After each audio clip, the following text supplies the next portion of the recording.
A brownfield implementation in the context of SAP S/4HANA refers to the process of migrating from an existing SAP ERP system, such as SAP ECC, to SAP S/4HANA. Unlike a greenfield implementation, a brownfield approach involves transitioning and adapting the existing system and data to the new platform. Here are the key characteristics and steps typically involved in a brownfield implementation. Key characteristics: migration from existing system. Brownfield implementations involve the migration of data, configurations, and business processes from an existing SAP ERP system to SAP S/4HANA. Preservation of historical data. Historical data from the legacy system is typically migrated to ensure continuity of business operations and to retain important historical records. System conversion or transition. The existing SAP ERP system is converted or transitioned to SAP S/4HANA, adapting configurations and structures to align with the new platform.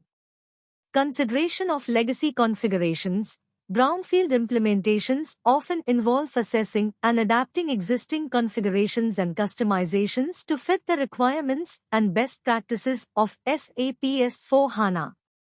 Implementation steps. Project preparation. Define the project scope, objectives, and timeline for migrating from the existing SAP ERP system to SAP S/4HANA.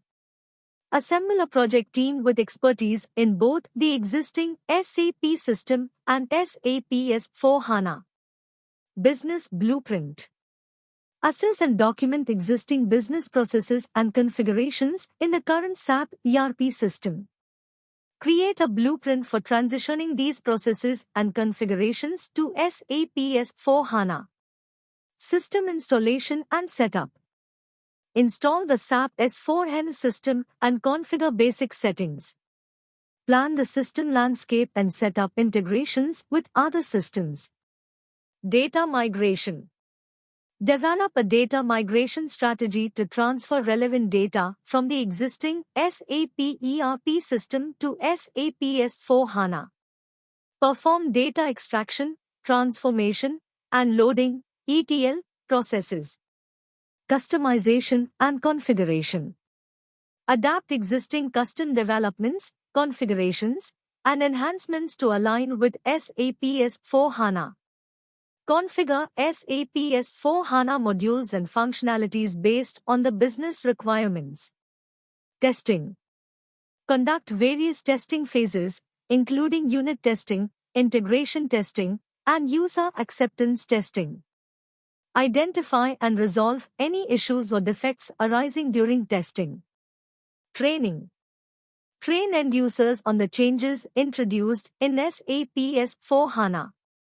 Provide documentation and support materials for the new system. Cutover and go-live.